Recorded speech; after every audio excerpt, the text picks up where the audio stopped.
देवेंद्र अपने ऐरावत पर बैठकर जा रहे थे। गुरु की नजर पड़ी, गुरु के हृदय में प्रसन्नता छलकी। पुत्र उन्नत होता है तो पिता राजी होता है, शिष्य उन्नत होता है तो गुरु राजी होता है। गुरु बृहस्पति ने अपने गले में से पुष्पों की माला उतारकर अपने शिष्य इंद्र को दी। इंद्र को धन संपत्ति का गर्व आ गया। वो गुरु की दी हुई माला को पटक दिया, उसने हाथी की सूंड पर रख दिया, हाथी के मस्तक पर रख दिया। गुरु ने दिया माला, अब गुरु माला दे रहे हैं, उस माला का कितना आदर होना चाहिए। गुरु की दी हुई माला का आदर करना वो भूल गया देवेंद्र।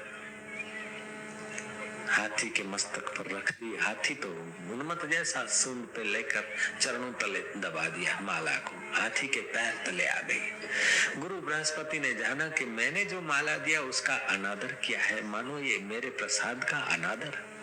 गुरु बृहस्पति को जरा दिल में ठेस पहुंची। ऐसा कोई शिष्य नहीं होगा जो अपने गुरु की ठेस, अपने गुरु के हृदय की ठेस बर्दाश्त करे, उसका दिल तड़पेगा अगर सत शिष्य है तो। शिव जी तो कहते हैं कल्पों के जप तप यज्ञ ये सब सफल हो जाते हैं गुरु के संतोष मात्र से। ऐसा ज्ञान भगवान शिव जी दे रहे हैं हमको, गुरु गीता में लिखा है। गुरु बृहस्पति का चित्त नाराज हो गया और दैत्यों को पता चल गया कि इनका गुरु उठा हुआ है। जय राम जी की। इंद्र से गुरुदेव थोड़े नाराज हैं। अब जिसका गुरु नाराज है उसको अब परास्त करना कोई कठिन काम नहीं है। महाभारत में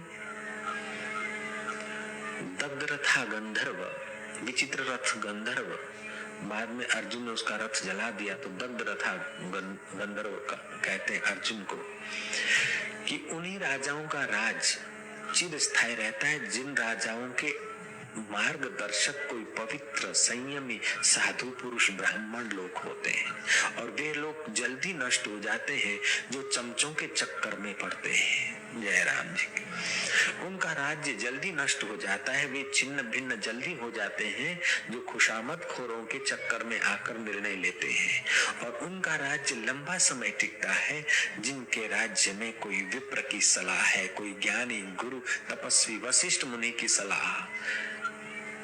हे कुरुनंदन, हे कौन्तेय, तुम्हारे कुल के परंपरा में देखो तो वशिष्ठ की कृपा चमक रही है। राम के कुल में परंपरा में देखो तो वशिष्ठ ब्राह्मण की कृपा चमक रही है। दैत्यों को पता चला कि गुरु नाराज है। दैत्यों ने युद्ध छेड़ लिया और देवता परास्त हो गए। इंद्र का आसन छिना गया।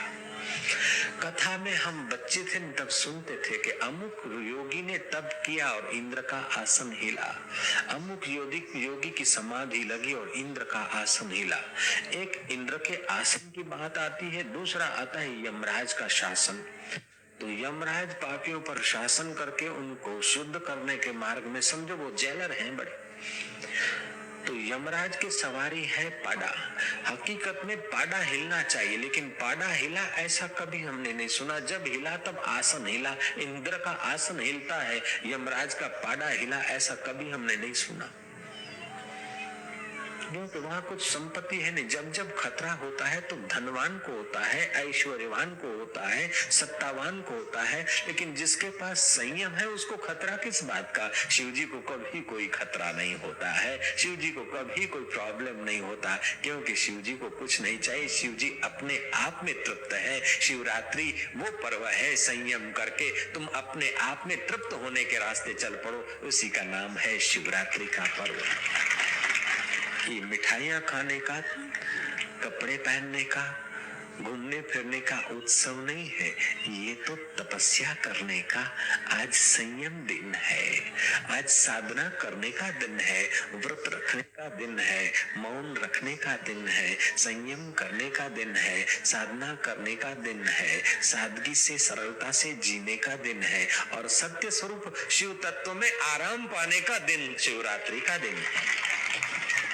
भांग पीकर खोपड़ी खाली करने का दिन नहीं है, लेकिन राम नाम का अमृत पीकर हृदय पावन करने का दिन है।